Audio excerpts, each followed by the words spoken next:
Alors cet outil, c'est un outil qui sert à aérer la terre et à remuer la terre sans la retourner.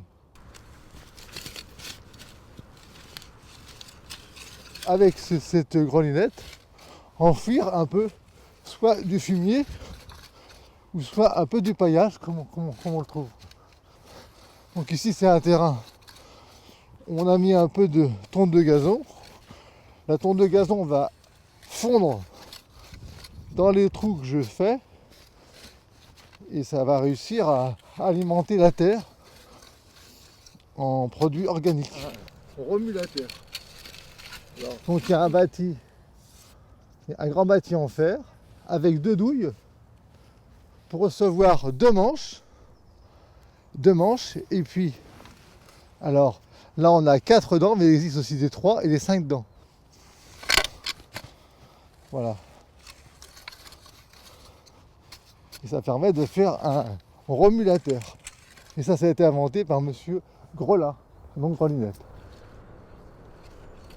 Je vais passer à côté pour voir un peu comment on peut faire aussi.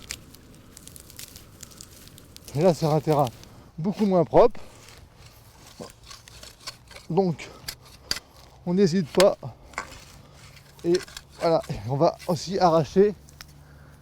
Là c'est de la facélie en l'occurrence. Elle va produire de la matière organique pour nourrir le sol. Alors ça aurait été inconcevable de travailler la terre il y a 30 ans ou 40 ans chez nous.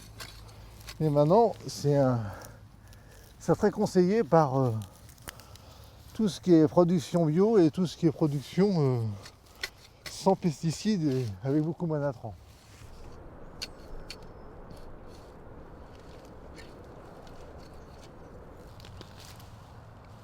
On a moins mal au dos, on sait mieux. On fait un travail plus correct au niveau du sol. C'est une nouvelle technique, il va falloir que tout le monde un petit peu aborde à la maison. On peut faire aussi la même chose au pied d'un arbre nouvellement planté, pour pas forcément bêcher, mais pour donner de l'aération, pour donner un petit peu de vie dans le sol, quoi. On facilite un petit peu l'entrée d'air et surtout aussi l'entrée d'eau.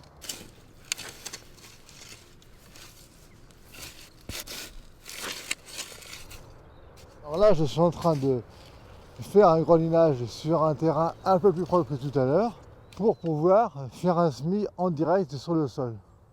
Un semis de carottes, un semis de petits pois, un semis de fèves. Et ce qu'il faut avoir du matériel assez costaud et assez robuste pour que ça tienne pour peut-être des générations futures, quoi. On se fait pas mal de dos, on fait du bien à la terre. Donc il y a 2 effets.